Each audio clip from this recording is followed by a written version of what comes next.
নমস্কার। এই মুহূর্তে আবহাওয়া নিয়ে সবথেকে বড় খবর। আগামী ৫ দিন বজ্রবিদ্যুৎ সহ বৃষ্টিপাত চলবে দেশের একাধিক জায়গায়। লঘুচাপের প্রভাবে দেশের বিভিন্ন স্থানে দমকা বাতাস বইবে। ঘন্টায় ৪০ থেকে ৫০ কিলোমিটার গতিবেগে ঝড় সহ বজ্রবিদ্যুৎ সহ বৃষ্টিপাত চলবে। বাংলাদেশ আবহাওয়া অধিদপ্তর আবহাওয়াবিদ এম নাজমুল হকের দেওয়া পূর্বাভাসে এই তথ্য জানানো হয়েছে। আবহাওয়া অধিদপ্তর জানিয়েছে, হাতে আর মাত্র কয়েকটি ঘন্টা, তারপরেই শুরু হবে বৃষ্টি। বৃষ্টি হবে রংপুর, রাজশাহী, খুলনা ও বরিশাল বিভাগের দু এক জায়গায়। অস্থায়ীভাবে ঝোড়ো বাতাস বইবে। এছাড়া দেশের অন্যত্র আংশিক মেঘলা আকাশ দেখা যাবে। দিনের তাপমাত্রা এবং রাতের তাপমাত্রা অপরিবর্তিত থাকবে। ৯ই মার্চ সকাল ৯টা থেকে পরবর্তী ২৪ ঘন্টায় রংপুর, রাজশাহী, ঢাকা, খুলনা, বরিশাল ও চট্টগ্রাম বিভাগের কিছু কিছু জায়গাতে ঝোড়ো বাতাস বইবে।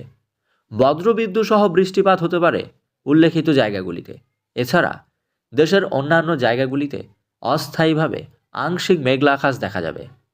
সারা দেশে দিনের তাপমাত্রা অপরিবর্তিত থাকবে, রাতের তাপমাত্রা সামান্য বাড়বে।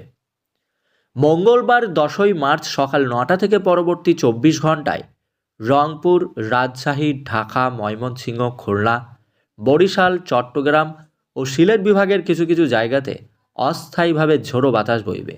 বজ্রবিদ্যুৎ সহ বৃষ্টির সতর্কবার্তা থাকছে এইসব জায়গাগুলিতে। সারা দেশে দিনের তাপমাত্রা সামান্য কমবে, রাতের তাপমাত্রা সামান্য বাড়বে।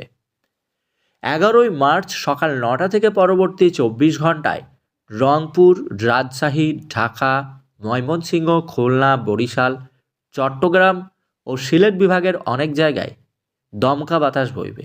বজ্রবিদ্যুৎ সহ বৃষ্টির সতর্কবার্তা থাকছে এই উল্লেখিত জায়গাগুলিতে। সারা দেশে দিনের তাপমাত্রা সামান্য কমবে, রাতের তাপমাত্রা সামান্য বাড়বে। বৃহস্পতিবার ১২ তারিখ সকাল ৯টা থেকে পরবর্তী ২৪ ঘন্টায় রংপুর, রাজশাহী, ঢাকা, ময়মনসিংহ, খুলনা ও বরিশাল বিভাগের অনেক জায়গায় বজ্রবিদ্যুৎ সহ ঝড় বৃষ্টি চলবে। সিলেটের কিছু কিছু জায়গাতে দমকা বাতাস বইবে। ঝোড়ো হাওয়ার সঙ্গে বিদ্যুৎ চমকানো সহ বৃষ্টি ও বজ্র সহ ঝড় চলবে। এছাড়া সারা দেশে অন্যত্র আংশিক মেঘলা আকাশ দেখা যাবে। দিন এবং রাতের তাপমাত্রা অপরিবর্তিত থাকবে। আগামী ৫ দিনের শেষের দিকে বৃষ্টিসহ বজ্রসহ বৃষ্টির প্রবণতা একটুখানি হ্রাস পাবে। তবে কালবৈশাখীর পূর্বাভাস থাকছে একাধিক জায়গায়। উপকূলবর্তী অঞ্চলগুলিতে ঝোড়ো হাওয়ার গতিবেগ বেশি থাকবে। যেহেতু এই সময় দমকা ঝড় বইবে, তাই আম এবং লিচুতে ব্যাপক ক্ষতির আশঙ্কা থাকছে। দমকা ঝোড়ো হাওয়া বইলে আমের মুকুল কিন্তু ঝরে যাওয়ার আশঙ্কা থাকবে। এর ফলে আম চাষে কিন্তু ব্যাপক একটা ক্ষতির আশঙ্কা থাকছে।